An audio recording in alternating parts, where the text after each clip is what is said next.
নমস্কার। IMA Tripura state ব্রাঞ্চের পক্ষ থেকে সমগ্র রাজ্যবাসীকে জানাই বিশ্ব স্বাস্থ্য দিবসের শুভেচ্ছা ও অভিনন্দন। আজকের দিনটিতে 7 এপ্রিল সমগ্র বিশ্বে এবং ভারতেও আমরা একসাথে বিশ্ব স্বাস্থ্য দিবস হিসাবে পালন করে থাকি। আমাদের এবছরের theme healthy beginnings hopeful future. যদি আমরা শুরুটা ভালোভাবে করতে পারি তাহলে ভবিষ্যৎটাও ভালো হবে।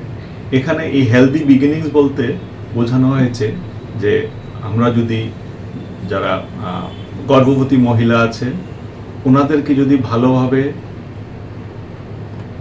9 মাস যে দেখাশোনা করার দায়িত্ব সেটা যদি ভালোভাবে করতে পারি তাহলে ওনারা 9 মাস বাদে যে শিশুর জন্ম দেবেন তারাও সুস্থ হবে এবং সমাজে ওদের অবদান রাখবে।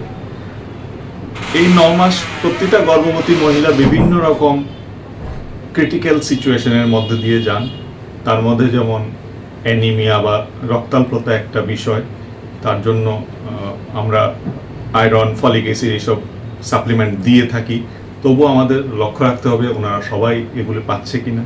তারপর যেরকম প্রোটিন ডায়েট বা সুষম খাদ্য তালিকা যাতে ঠিক থাকে এবং মেন্টাল পিস সেটা খুব ইম্পর্টেন্ট, যাতে মানসিকভাবেও ওনারা শান্তিতে থাকে ওই সময়টাতে দেখে রাখা আমাদের সকলের দায়িত্ব।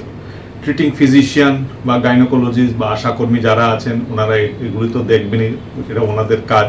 কিন্তু তার সাথে সাথে আমরা যারা ফ্যামিলি মেম্বার্স থাকবো বা আশেপাশের যারা থাকবো তাদেরও কিন্তু দায়িত্ব থাকবে এইসব গর্ভবতী মহিলাদের এই ব্যাপারগুলিতে লক্ষ্য রাখা।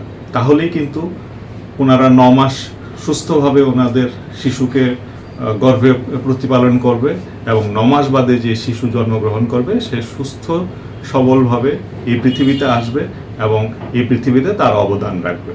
নমস্কার।